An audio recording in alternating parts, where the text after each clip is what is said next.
Akkamoltan akkam bultaniin dhaggeeffattoota fi dubbistoota Oromoo Press. Nagaan keenya bakkuma jirtanitti isin haa ga'u. Har'a guyyaan guraandhala 4 bara 2012. Kuni Doowwii Haasaa Oromoo Press. Ani keessummeessan keessan qeeransoo biyyaati. Daqiiqawwan taananiif akkan wajjin turtan affeeraa kiyya isiniif dhiyeessa. Sagantaa irraa beeksisuun barbaada. Sagantaan irraa qabadhee isiniif dhiyaadhe Sabaahimalee Jaarmiyaalee Hawaasaa Ijaarurratti haasofna. Qabxiiwwan irratti haasofnu kanarraa hedduu keessa isaan muraasni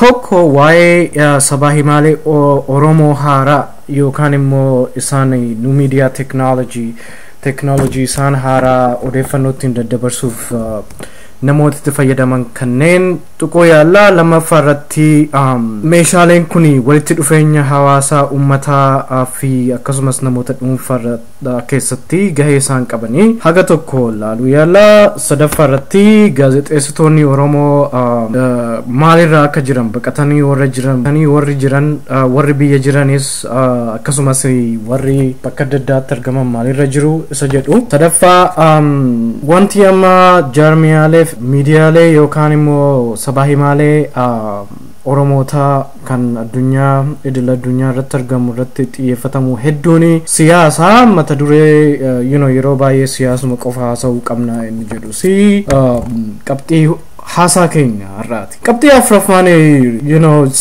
Sabaahimalee isaan durii kan akka reediyoo TV faa akkamitti babal'isuun danda'ama isa jedhu irratti waliin turra. Egaamee nu wajjin turuudhaafi tottolfadhaa nu dhaggeeffachuuf qophaa'an jedha. Egaa jalqaba irratti ammas irra deebi'ee baga dhuftan sin jechuun barbaada.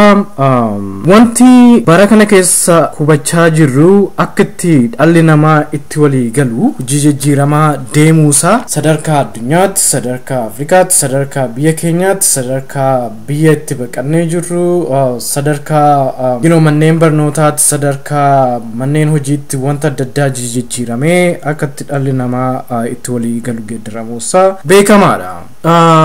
Kanaaf ragaa kan ta'u fakkeenyaaf waggootii kurnoota muraasa duraa jalqabee marsaaleen Oromoo hedduun daraaraniiru. Biloogiin adda addaa daraareera.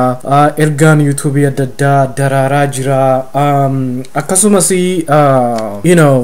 namooti hedduun marsaalee maqaa babbareedoo qaban akka gadaa.com, ayyaantuu.com, opraa.com, jimmaa times, akkasumas immoo dhumuugaa, wordpress.com, bloogiiwwan adda addaa kan agganii bloogiin adda addaas daraaraniiru. Kuni maali hiikansaa jennee hiikaasaa yoo barbaanne guyyaa hedduu nurraa fudhachuu danda'a. Garuu kan irratti xiyyeeffachuun barbaachisu egaa kuni daraaruun Sabaahimalee hawaasaa haaraa kan akka marsaalee kan akka reediyoolee hawaasaa garagaraa kan akka Washington DC irraa darban, kan Minneapolis irraa darban, kan Melbourne Australia irraa darban, kan Asmara irraa darban, iddoo garagaraatti kan darban hedduutu jira.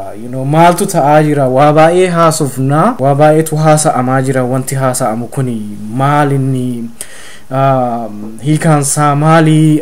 Yeroo baay'ee amala Sabaahimalee haaraa kana yoo ilaallu hedduun isaanii hojii gaarii hojjetu, dhugumaan jajjabeeffamuu qabu. Dhugaa warri hojii kana irratti bobbaatanii jirtan ammallee jabaadhaan siniin jedha. Qeeqi kiyyas waanuma jajjabeessu malee waan diigaa miti. Kanaaf akkasitti wal hubanna jechuudha. Garuu namtokkummaadhaan beekamu Sabaahimaleen amma dhowaa jiran kuni, Sabaahimaleen amma daraaraa jiran kuni yeroo baay'ee yookaan nama tokkoon yookaan nama lamaanii yookaan nama sadiinii kan geggeeffamanii Sabaahimaleen akkasii dhibbas ta'uu danda'u, dhibbaa olis ta'uu danda'u, akkumas ta'uu danda'u, baay'eedha jechuudha. Kanaaf namtokkummaan kan geggeeffamu kuni sagaleen baay'een akka dhaga'amu taasiseera. Sagalee baay'ee dhaga'amu kana keessa immoo namni dhaggeeffatu dhibeera laata kan jedhuu fi akkasumas immoo qulqullinni ergaa Sabaahimaalee haaraa kanarratti darbanis maal fakkaata inni jedhu mata duree biraa ta'uu danda'a. Yeroo biraatti deebina. Garuu meeshaalee walqunnamtii kan itti fayyadamnu teknoolojii haaraa YouTube's dabalatee waan adda addaas dabalatee kan itti fayyadamnu tokkoffaa carraa Sabaahimaalee isaan gurguddoo kan akka reediyoo fi TV kana sirriitti waan hin qabneef sabni keenya amma at least yookaan yoo xiqqaate biyya ambaa kana keessatti haalatti sabni itti wal argu tokko ta'ee argameera. Haala cimaadha, haala gatii baay'ee nama hin baasisne waan rakkasa internetiin jiraannaan jechuudha. Garuu biyya ga'uunsaa immoo mamii qaba. Sababiin isaa namni baay'een internetis hin qabu. Kanaaf maal inni kana haasa'amaa jiru nama baay'eetu haasa'aa, eenyutu dhaggeeffata? Nama baay'eetu ilaalcha adda addaa katabaa, marsaalee adda addaa irra kaa'aa, kun gabbisoodha, kun kan diiganii, kun kan namoonni akkasuma haasa'uudhuma barbaaduudhaafis kan haasa'us jira. Waan jajjabeeffamuu qabu. Sagalee baay'een jiraachuun baay'ee gaariidha. Garuu immoo sagalee baay'ee kana keessatti ergaan jabina qabu, ergaan sirriittis bilchina qabu teknooloojiin darbuu fi nam-tokkeedhaan marsaaleen dhibboonni geggeeffaman kuni gar tokkotti otoo calalamanii ani jechuun koo marsaaleen kunneen yookaan Sabaahimaaleen haaraan kunneen baduu qabu otoo hin taane kanan jechaa jiru. Warri isaan geggeessaa jiru akkuma jirutti geggeessuu isaa itti fufanii isarratti immoo dabalatee osoo namoonni walitti dhufanii akka jaarmiyaa waliigalaa kan Sabaahimaalee Hawaasa Oromoo naannoo adda addaatti tajaajiluu danda'u uumanii gaarii natti fakkaata. Akka kootti malli baay'achuu sagalee kana gar tokkotti oofuun ittiin danda'amu tokko naannaa garagaraatti qoqqoodachuudhaani. Fakkeenyaaf Ameerikaa gara kaabaa, US fi Canada Sabaahimaalee akka reediyoo isaa ta'u internetis waan adda addaas akka qabaatan taasisu. Akkasumas immoo Afrikaa irrattis Sabaahimaaleen Oromoo akka naannootti jiraachuu qabu. Awustiraaliyaa irratti jiraachuu qabu. Eeshiyaa keessatti akkasumas namoonni walitti dhufanii waan kana walitti fidanii waa'ee dhimma Oromoo irratti hojjechuudhaa fi jaarmiyaa waan tokko ijaarrachuun baay'ee barbaachisaadha. Akkasuma akkas naannoodhaan gurmaa'uun ijaaramuun baay'ee barbaachisaadha. Sagalee baay'ee kana keessa yeroo baay'ee wanti irratti xiyyeeffatamuu qabu qulqullina ergaa darbuuti. Ergaan darbuu nama gara dabarsuun qabu odeeffannoo sirrii, odeeffannoo qulqullaa'e, odeeffannoo mirkanaa'e, odeeffannoo kaayyoo sabaa gargaaru. Sabi keenya gabrummaa guddaa jala jira waan ta'eef odeeffannoon mata duree adda addaa irratti kennaman barbaachisoodha. Mata duree politikaa qofa irratti otoo hin taane odeeffannoon adda addaa mata duree fayyaa irratti, mata duree ispoortii irratti, mata duree eegumsa naannoo irratti, mata duree barnootaa irratti, mata duree hedduu yaaduu dandeessu. Amma akkuma dhaggeeffachaa jirtan kana wanti qeeqamuu qabu yeroo baay'ee Sabaahimaaleen hedduun kan karaa marsaalee adda addaa ergaa isaanii dabarsatanii reediyoo hawaasaas haa ta'u, marsaalee namoota dhuunfaadhaan gaggeeffamanis haa ta'u, dadhabbinni inni ijooni kan natti fakkaatu ergaan inuma darba, ergaan darbaa jira gaariidha. Garuu ijaarsi akka wiirtuutti, akka giddugalaatti, akka handhuurri hin jiru. Handhuurri gaafa dhabamu handhuura namni hin qabne hin quufu. Handhuura namni hin qabne hin quufu jechuun qoosaadhaaf jechaa hin jiru. Handhuurri barbaachisaadha. Waan tokko walitti fiduuf, walitti guuruudhaaf wiirtuun barbaachisaadha. Sagalee baay'eenis barbaachisaadha. Garuu ergaan keenya bakka hunda akka qaqqabuu danda'uu fi akka jaarmiyaatti ijaaramanii aadaa wajjin hojjechuu, aadaa waltaanii hojjechuu, aadaa waliin guddachuu, waan akkasii kanarratti hojjechuun barbaachisaadha. Yeroo baay'ee namni baay'een komii miti. Wantuman hubadhe ko'uma kaata namni maaliif kophaa kaata bineensillee kophaan kaatinaa jarana warri marsaa daddaa geggeessaa jirtan namoota biraatiin naannoo keessanii walitti dhufa haasa'a qabiyyee adda addaa wal geeddaraa akkasumas immoo teknoolojii kana akkamitti handhuura tokkotti yookaan handhuura muraasatti finne saba akka gargaaru gochuu dandeenya isa jedhu irratti qabxiin inni dura kana jechuudha.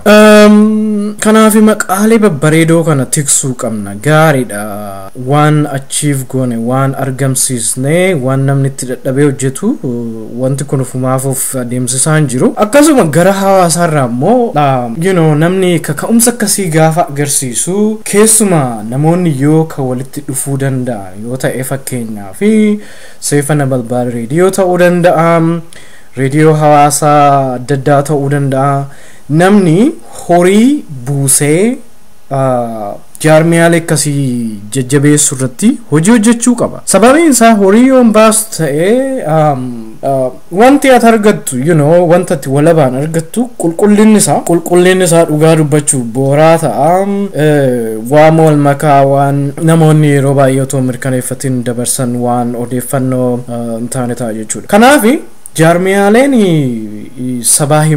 sabaahimaaleen akka jaarmiyaatti ijaaramuu qabu. Walqunnamtii maaliif barbaachisa? Odeeffannoo hedduutu jira amma addunyaa kanarra odeeffannoo guyyaa guyyaadhaan sekandiidhaan sa'aatiidhaan odeeffannoo hedduutu dhoowaa jira. Maaltu ta'aa jira?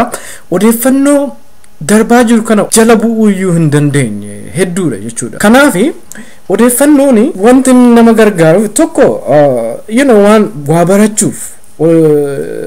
waa barachuuf nama gargaara. Baraniituma dhiisuuf otoo hin taane immoo odeeffannoon irra caalaa kan inni barbaachisuu fi hojiirra oolchuuf yookaan tarkaanfii fudhachuudhaaf. Odeeffannoon tokko hojiirra yoo hin oolle odeeffannoo sana laaluun dubbisuun dhaggeeffachuun hiikaansaa baay'ee miti jechuudha.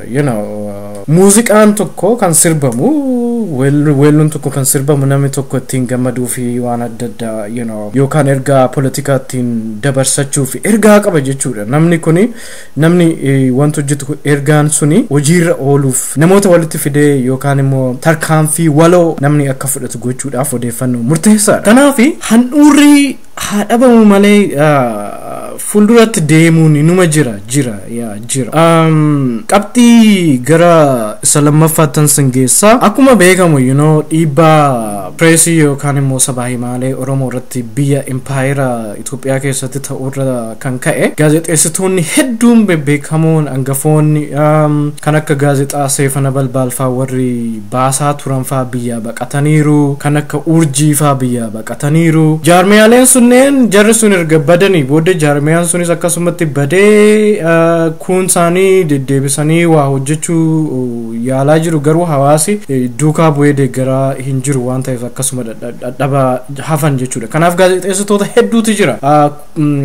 Dhibba hedduutti kan lakkaa'aman biyyarraa baqataniiru Oromootni isaan keessaa hedduudha. Garuu gaazexeessitoonni kuni haamileen isaanii waan kufee fi manatti galanii hojii dhuunfaa isaanii hojjetaa jiru yookaan immoo jireenyuma jiraachuuf survival yookaan immoo guyyaa tokkorraa gara guyyaa biraatti darbu irratti xiyyeeffataa waan jiran fakkaatan namooti hedduun. Kanaaf gabaabumatti ergaan gaazexeessitoota biyya adda addaa irratti baqatanii jirtaniif qabu gaheen keessan inni guddaan namoota walitti fiduudhaa fi jaarmiyaalee sabaahimaa hawaasaa Oromoo ciccimoo naannoo jirtan adda addaa irratti ijaaruudha. Kanarratti hojjedha.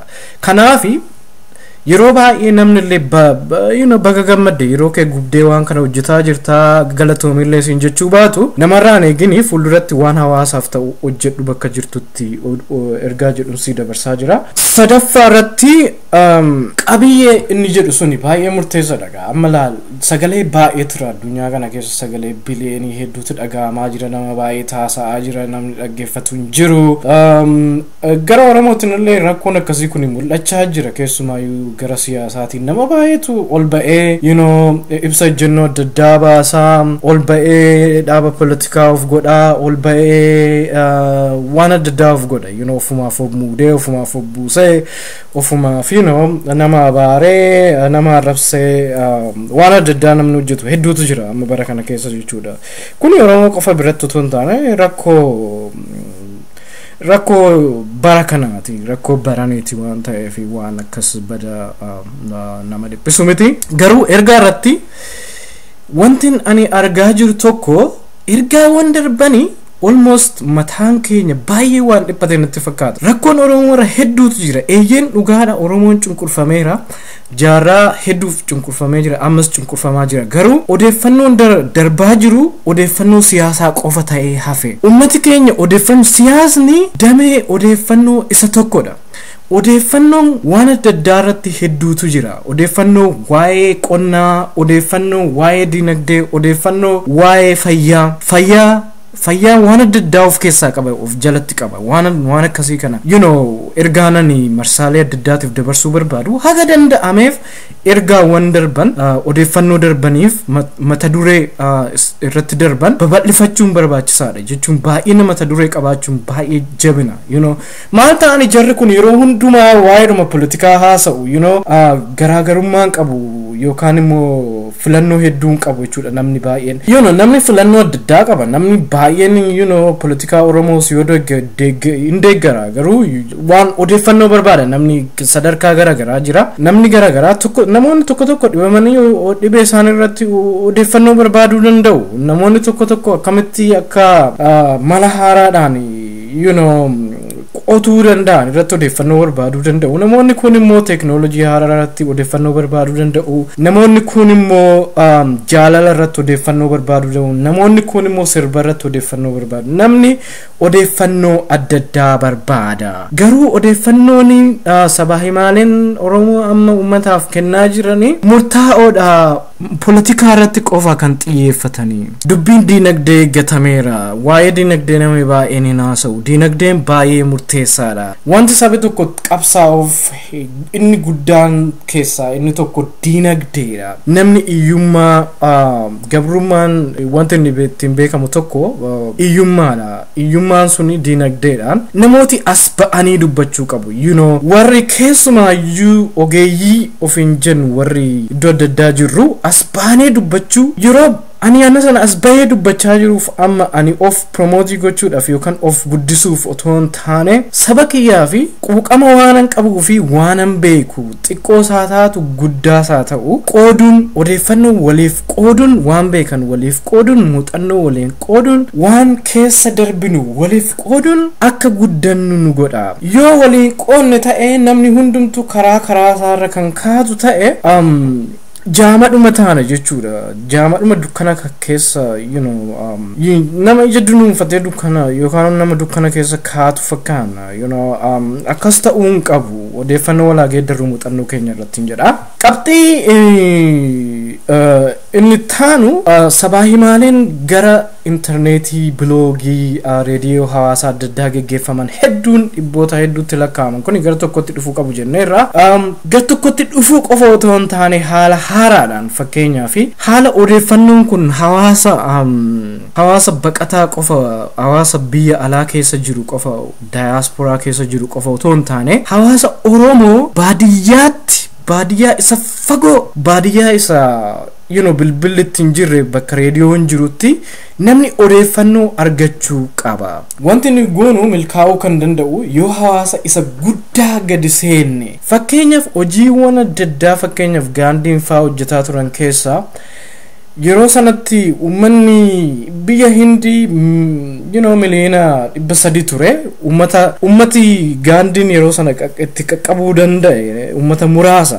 Qabsoon tokkos uummata guddaa haga jalaatti bira ga'uu dadhabina guddaa qaba. Kanaaf reediyoon, televezyiiniin saatalaayitiidhaan darbu wanta daddaa kan hawaasa bira ga'uu danda'u ummata sanaaf hojjechuu qabna odeeffannoo nuyiif waliif kenninu kun nuyi durumaanuu beekna warri keessumaa biyya lixaa kanarra jijjiirra warri biyya kibbaa kanarra jijjiirru kun durumaayyuu waan adda addaa beekna waan ta'eef walumatti odeeffannoo dabarsuun kun gahaa miti namuma beeke sanaaf dhugaa ba'uudhaan namuma beeku sanatti irra deddeebi'anii waa himuun barbaachisaa miti nama hin beekneef nama odeeffannoon barbaachisuu fi nama odeeffannoon bira ga'uu qabu bira ga'uu qabnaadha namni odeeffannoon bira ga'uu qabu ummata Oromoo miliyoona hedduutti lakkaa'amu kan biyya isaa keessatti gurri isaa cufamee iji isaa akka waan agarre dhugaa akka nagarre akka waliin qunnamne odeeffannoo akka waliin jijjiirre kan godhame sana bira ga'uudha kaayyoon keenya inni guddaan kana dagachuu hin qabnu kanaaf guddina Sabaahimaalee Oromoo keessatti wanta deemaa jiru kun jajjabeessaadha garuu handhuura qabaachuun barbaachisaadha handhuura biratti immoo dabalatee hawaasa bira ga'uuf yaaluun hedduu nu barbaachisa jechuudha kanaaf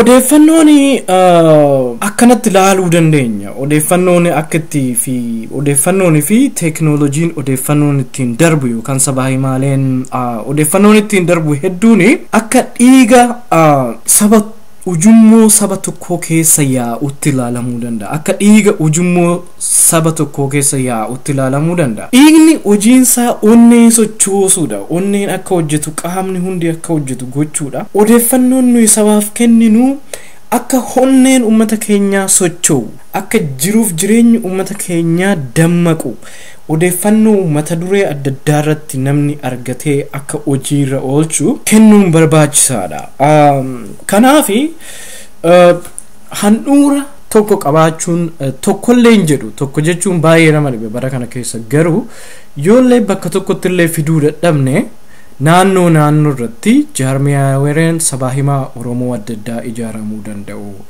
yaanni kun hawaasa keessatti irratti mari'atamuu qaba keessumaayyuu warri jaarmiyaalee hawaasaa geggeessan yeroo baay'ee hojiin isaanii yeroo hojii sanatti filatamanii ummanni isaan filu suni dirqii itti kennuu qaba dirqiin inni itti kennuu qabu keessaa inni tokko akka Sabaahimaalee hawaasaa Oromoo isaan jajjabeessan gochuudha hojiin isaanii yookaan performansiin isaanii isaan lakkaa'amuu qaba wanti itti lakkaa'amuu qabu keessaa inni tokko isa ummati akka wal qunnamu ummati akka wal dhaggeeffatu ummati akka odeeffannoo waliif dabarsu Mataduree adda addaa irratti dagaagsuun baay'ee barbaachisaadha nami Kuni ni godhama yeroo baay'ee dhugaadha waan baay'ee gaarii hojjetaa jirra kan waan gaarii hojjetaa jirru subachaan jirru kana subachuun baay'ee barbaachisaadha yeroo hunda nuyi ummata abduu qofa miti ummata guddaadha beekumsa guddaa jira ergaan ani qabu wanta tokko jalqaba irratti